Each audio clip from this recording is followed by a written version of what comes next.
नमस्ते, मैं डॉक्टर अनीशा गुप्ता हूँ। मैं एक आई स्पेशलिस्ट हूँ। आज हम बात करेंगे एक बहुत बहुत बहुत कॉमन आई प्रॉब्लम के बारे में, probably the most common eye problem that we face, which is cataract.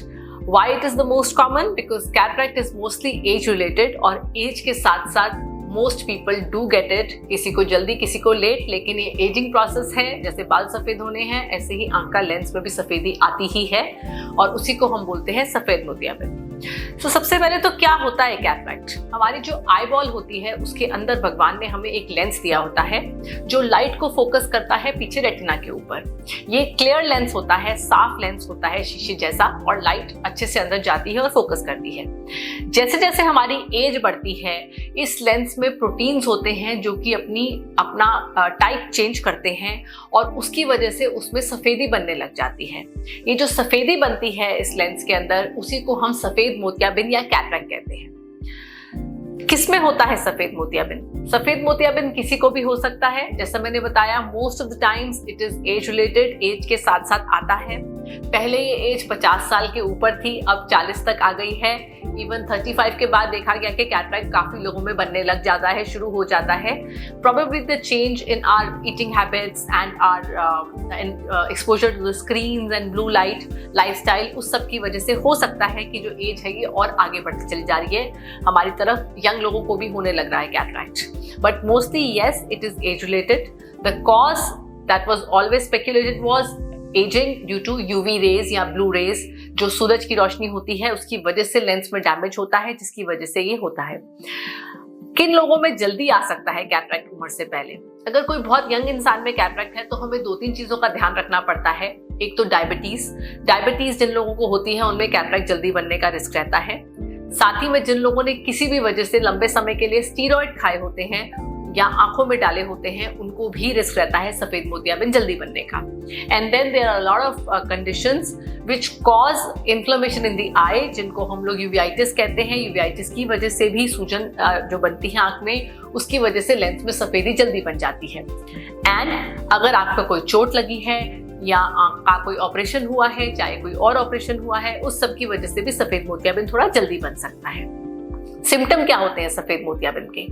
Symptoms का मतलब होता है आपको पता कैसे चलेगा कि कैटरैक्ट है। आपको धुंधलापन, सबसे कॉमन सिम्टम इज धुंधलापन। आपको दिखाई देने में दिक्कत आने लगेगी, खासकर रात के समय जो रोशनी है वो बहुत फैली हुई दिखती है। सामने से जो गाड़ियां आ रही हैं या जो ट्यूब लाइट्स हैं उनकी रोशनी बहुत फैली हुई दिखती है।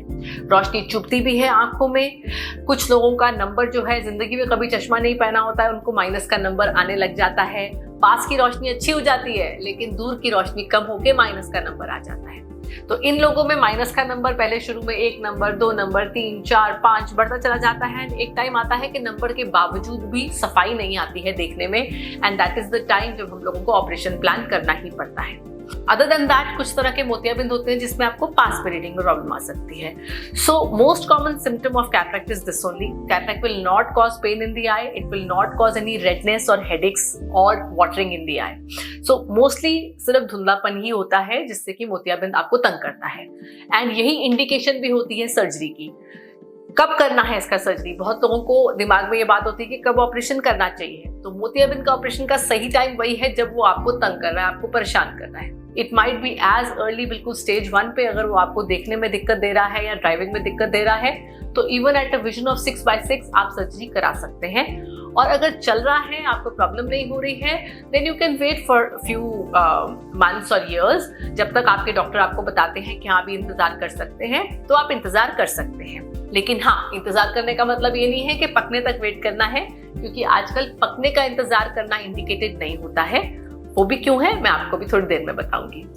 Coming to the treatment of cataract, treatment में जैसा मैंने बताया है, कोई आई ड्रॉप्स काम नहीं करती हैं। It's an ageing change, it's a permanent white opacity in the lens में सफेदी बनी है जिसको आई ड्रॉप नहीं काटती है। शुरू में हम चश्मे के नंबर से मैनेज कर सकते हैं, लेकिन एक बार मोतियाबिंद पड़ता है तो सिर्फ इलाज है सर्जरी, जिसमें हम वो सफेदी निकाल कर नया लेंस फिट करते हैं, जिसे कैटरैक्ट सर्जरी कहा जाता है। कब करनी चाहिए ये सर्जरी? जैसा मैंने बताया, जब आपको देखने में प्रॉब्लम आने लगे तो करा लें। लेकिन जो पहले कहते थे कि पका नहीं है, जी नहीं, आजकल पकने तक वेट बिल्कुल नहीं करनी है मोतियाबिंद की। आपको टाइम पे सर्जरी करनी है, because the surgery that is done is phacoemulsification, जिसमें मशीन लेंस को तोड़ती है, अंदर उसको छोटे छोटे हिस्से बनाती है और उसको अब्सॉर्ब करती है। अगर बहुत पका हुआ मोतियाबिंद होता है तो उसमें मशीन को एनर्जी भी ज्यादा लगती है, कॉम्प्लिकेशन का रिस्क भी ज्यादा रहता है और रिकवरी में भी थोड़ा सा समय लगता है। तो टाइमली ऑपरेशन होना जरूरी है, तभी आप लेजर वाले ऑपरेशन का अच्छे से बेनिफिट उठा पाएंगे। सो क्या होता है ये लेजर वाला ऑपरेशन? कैटरैक्ट सर्जरी में हमारी जो आंख है उसके अंदर जो लेंस है उसमें एक छोटा सा छेद बनाया जाता है। अंदर का जो सफेद वाला एरिया है उसको लेंस को हाइड्रेट करके तोड़ा जाता है। जो मशीन होती है, प्रोब बोलते हैं हम उसको, वो अल्ट्रासोनिक प्रोब है जो कि उस लेंस को तोड़ के छोटे छोटे टुकड़े करती है और फिर उसको छोटी सी इंसिजन से अब्सॉर्ब कर लेती है। अब ये incision is as small as 2.5 millimetre, इतनी छोटी होती है, तभी रिकवरी बहुत अच्छी होती है। So with such a small incision we just go in, take off the cataract, put in a new lens and you are good to go. इसलिए क्योंकि ये इंसिजन का साइज बहुत छोटा होता है, हमें टांका लगाने की जनरली जरूरत नहीं पड़ती है। तो recovery is very fast, with in 4-5 days आपकी हीलिंग वीलिंग सब पूरी हो जाती है। परहेज भी कम समय रहता है और इसी को हम फेकोइमल्सिफिकेशन बोलते हैं। अब फेकोइमल्सिफिकेशन के फर्दर आगे एडवांसमेंट्स आ गई हैं, जिसमें एक है MICS, which is again the most commonly done surgery nowadays. MICS में इंसिजन साइज छोटा होता है, 2.2 to 2.4 मिलीमीटर होता है। बाकी का प्रोसीजर सेम होता है, कुछ स्पेसिफिक तरह के लेंसेज हैं जो MICS के लिए होते हैं और वही यूज होते हैं उसमें, बट बहुत सारी कंपनियां वो बनाती हैं and the recovery is very good because आप छोटा इंसिजन, नो टांका, एंड आप बहुत जल्दी रिकवर कर लेते हैं। Then there is something called femto cataract surgery और रोबोटिक कैटरैक्ट सर्जरी। फेम्टो या रोबोटिक में क्या होता है, उसमें एक लेजर होता है जो कि आपकी जो MICS के कुछ स्टेप्स हैं उसको करता है, जैसे कि इंसिजन बनाना, आपके जो लेंस में हमें एक छेद बनाना होता है लेंस को पहुंचने के लिए, और लेंस के टुकड़े करना, ये काम एक लेजर करता है। And then the rest of the procedure is the same. The surgeon will take out, aspirate the lens matter and put in a new lens. So किस में जरूरत पड़ती है फेम्टो की?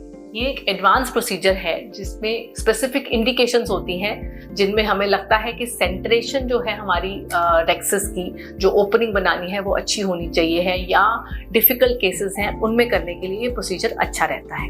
एंड देन एज ओल्ड जो पुराने हमारे procedures हैं, SICS एंड ECC, ये पहले करते थे, अभी भी बहुत जगह होते हैं जहाँ पे मोतियाबिंद बहुत ज्यादा पका हुआ होता है या मशीन की अवेलेबिलिटी नहीं होती है। इसको बड़े चीरे वाला ऑपरेशन कहते हैं, जिसमें हम बड़ा चीरा लगाते हैं और लेंस को पूरा का पूरा निकाला जाता है और नया लेंस फिट किया जाता है। इसमें थोड़े समय तक रिकवरी को थोड़ा समय लगता है एज कम्पेयर टू MICS, क्योंकि उसमें इंसिजन साइज बहुत ही छोटा है और इसमें इंसिजन साइज बड़ा होता है, बट रिकवरी इसमें भी अच्छी होती है और विजन अच्छी आ जाती है। आफ्टर कैटरैक्ट सर्जरी रिकवरी में कितना समय लगता है, ये बहुत कॉमनली आस्क्ड क्वेश्चन है। रिकवरी में आपका सबसे जरूरी होता है एक तो कौन सी सर्जरी हुई है एंड सर्जरी ठीक ठाक हुई है। So most patients, as I am telling you, incision size बहुत छोटा होता है, recover very fast. Topical anaesthesia में ज्यादातर केसेस किए जाते हैं जिसमें हमें इंजेक्शन लगाने की जरूरत भी नहीं पड़ती है। बहुत लोग पट्टी करते ही नहीं है, या करते भी हैं तो 2-3 घंटे के लिए ही करते हैं पट्टी, और उसके बाद पट्टी उतार दी जाती है टॉपिकल एनेस्थीसिया में। Once you start eye drops, for the initial 1 or 2 days आपको थोड़ा बहुत हेजीनेस महसूस हो सकती है, but generally in 3-4 days you are good to go, और काफी रिकवरी, अबाउट 90% विजन आपकी रिकवर कर चुकी होती है। देन आप उसके बाद पेन वगैरह सब कुछ आपका रड़क 1-2 दिन तक ही ज्यादा रहती है, एंड 3-4 दिन के बाद आप काफी ठीक होते हैं। दवाइयां डालनी जरूर पड़ती हैं, दवाइयां लगभग से 1.5 से 2 महीना डालनी पड़ती हैं आंख पे, लेकिन with the medication on you still get quite okay. So पहले 3-4 दिन की बात होती है। इनफैक्ट जो लोग इंडोर वर्कर्स होते हैं, ऑफिस वर्कर्स होते हैं, वो अपना ऑफिस का काम भी स्टार्ट कर सकते हैं अगर उनको कोई पेन या डिस्कम्फर्ट नहीं है।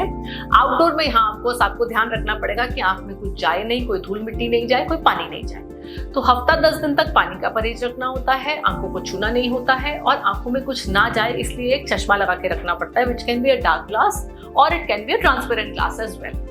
But mostly the patients are very comfortable in 3-4 days and it's not a very long recovery period. ज़्यादातर patients अच्छे से recover कर जाते हैं और comfortable होते हैं। जिनको चश्मा चाहिए होता है उनको जनरली चश्मा 1 से 1.5 महीने के बीच में ही दिया जाता है।